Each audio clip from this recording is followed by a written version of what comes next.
Hey guys, it's Bub here, and in this video we're taking a look at Windows 1992. This is a mod of Windows XP that was recommended to me by one of you guys in one of my previous videos comment sections. So as always, if you have any other ISOs you want me to take a look at, please let me know down in the comments below. Windows 1992 is a mod of Windows XP that makes it look like and feel like Windows 3.1. Why you would ever want this? I don't know, but I'm very eager to take a look at it. One thing to note is that this is a mod that was started in 2019 and ended up being discontinued in 2020, so it hasn't been updated or touched in about 5 years, but that doesn't prevent us from getting the ISO on archive.org and taking a look at this very unique mod. So as I said, I'm very eager to see what this mod brings. How close can it mimic Windows 3.1? And we'll just overall see how it looks. On this channel, we typically have a theme of looking at mods that make what versions of Windows look like other versions of Windows, but we've never went this far back. The farthest back we've went, I believe, was Windows 95 with Project Chicago, but we have never gone back to Windows 3.1. We've never found a mod that does that. So I'm very eager to see exactly how this mod accomplishes that goal of going back to 1992 and Windows 3.1, but more importantly, how closely does it actually look like Windows 3.1. So we're just going through the standard Windows XP setup right now, nothing too crazy. We'll be back once we see either the out-of-box experience or the Windows 3.1 desktop, whatever comes first. Alright, and here we are on the desktop of Windows 1992. There was no out-of-box experience. It was pretty much automated from the point that I last talked to you guys, and to this point. The only thing I did was I went ahead and I installed VMware tools just so you guys get a little bit of a better viewing experience. With that being said, this is Windows 1992. By default, the first thing that opened is the Program Manager, which is accurate for Windows 3.1, the Program Manager. We have File, Options, Window, and Help. That just brings up our standard Windows XP Professional screen. But unfortunately, I'm not seeing any folders or anything actually within the Program Manager. And quite honestly, I'm not exactly sure how to reopen Program Manager now that I've closed it out. I'm going to try and reboot and maybe see if we get folders back. And I'm actually glad we're doing this because we're seeing some of the shutdown and boot up sequences, the screens rather. So let's see if we have folders now. But what it did look like was this was just the regular Windows Program Manager ripped straight out of Windows 3.1. Like, it's not even a replication of it. It's just the original copied to a USB and brought over to Windows XP. So maybe that explains why it's not working properly. I'm not sure. Alright, and nope, it looks like a reboot did not fix the problem. So it looks almost like Program Manager is just completely irrelevant here. But this looks exactly like it was just ripped straight out of Windows 3.1, which is impressive that Windows 3.1 apps run on Windows XP. Let's take this opportunity here to take a look at the window borders because I feel like that is a very crucial part of this operating system. So we can see that our maximize, minimize, and X buttons have been replaced with what they looked like in Windows 3.1, the only exception being that the X button should technically be over here as it was in Windows 3.1, but I digress. That's such a minor nitpick because I don't think you can modify that behavior in Windows XP, but it is very cool. We have the close, maximize, and minimize buttons just as we would in Windows 3.1. Pretty cool. I'm going to go ahead and just minimize that so we can move on to look at some of the other unique aspects of this operating system, including the taskbar, which was not present in Windows 3.1. I assume the taskbar had to still be included for the sole fact that you can't necessarily get rid of it easily in Windows XP. I mean, you can, but then you limit yourself to a lot of the features in the operating system that obviously couldn't be built back into the Program Manager given the architecture of the operating system. So on the taskbar itself, we have our system time, which, yep, that looks exactly like it does in Windows 3.1. We then have Windows security alerts, which is definitely something that didn't come with Windows 3.1, followed by safely remove hardware volume. And one thing I'm noticing that you guys can't hear it, but all the sounds that are within Windows 3.1 or Windows 1992 rather are the original Windows 3.1 or Windows 95 sounds. So I haven't heard a single XP sound yet. Then we have VMware tools, and lastly automatic updates, because I'm sure Windows 3.1 is still getting updates in 2025, almost 2026.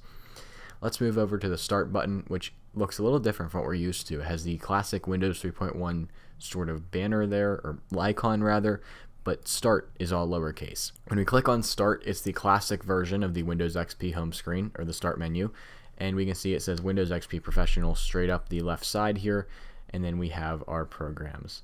One thing I would like to point out is that all of these icons have been changed to their original. And wow, that looks very similar to Windows 3.1, but let's go through that in just a minute. All of the icons here, like these folder icons, you can see the clock, they all look like Windows 3.1 icons. And some of those applications actually are Windows 3.1, some of the ones I'm pointing out. But let's take a more structured approach to looking at this. Nothing abnormal in accessibility, communications, entertainment, system tools, that all looks pretty normal. The one we took a look at was Calculator. That looks like a Windows 3.1 app. That definitely Calendar is. Furthered by Card File. I know that's a 3.1 application. Followed by, let's see here, the clock is and we can change it to analog. Perfect. Because remember, we didn't have a taskbar. There were no clocks on the taskbar because we didn't have one. So that was the time telling application.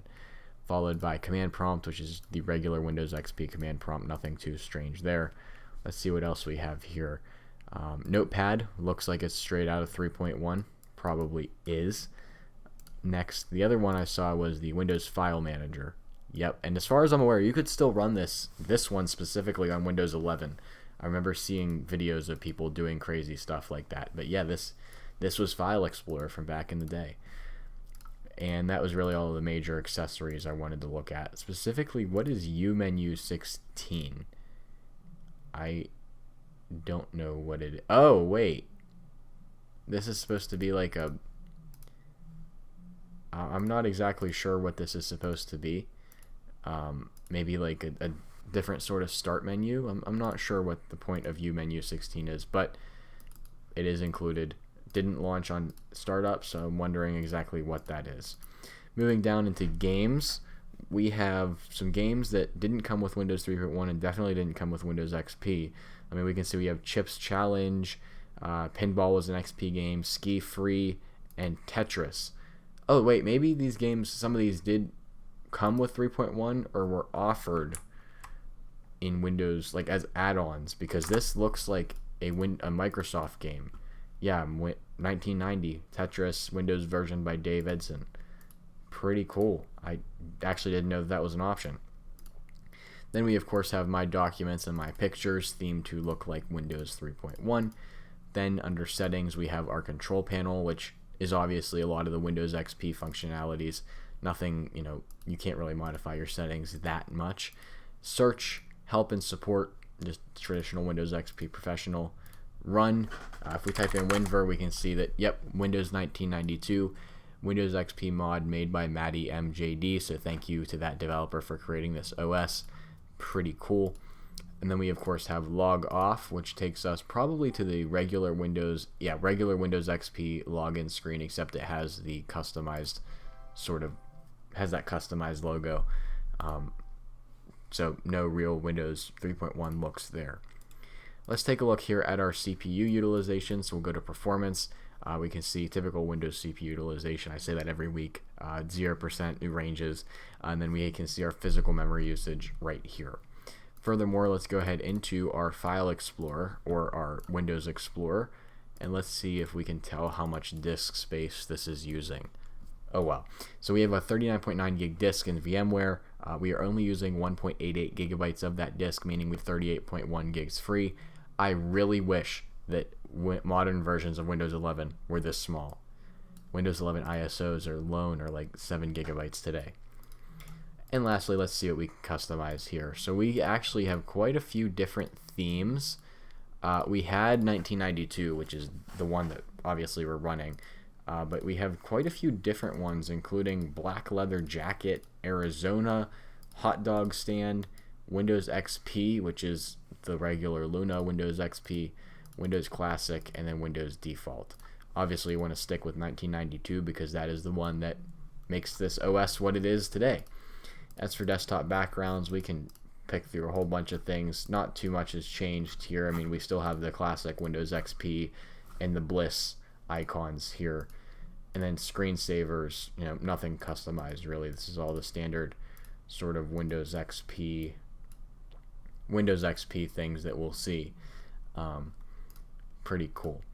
So that being said, this was just a high-level overview of the Windows 1992 mod. Definitely let me know what you guys think down in the comments below. And if you have any other ISOs you want me to take a look at or custom mods, please let me know down in the comments below, as I love doing viewer-recommended videos. With that being said, if you like this video, make sure to drop a like and subscribe if you're new around here, as I do all kinds of different technology videos, including device restorations. That being said, I'll see you all in the next one.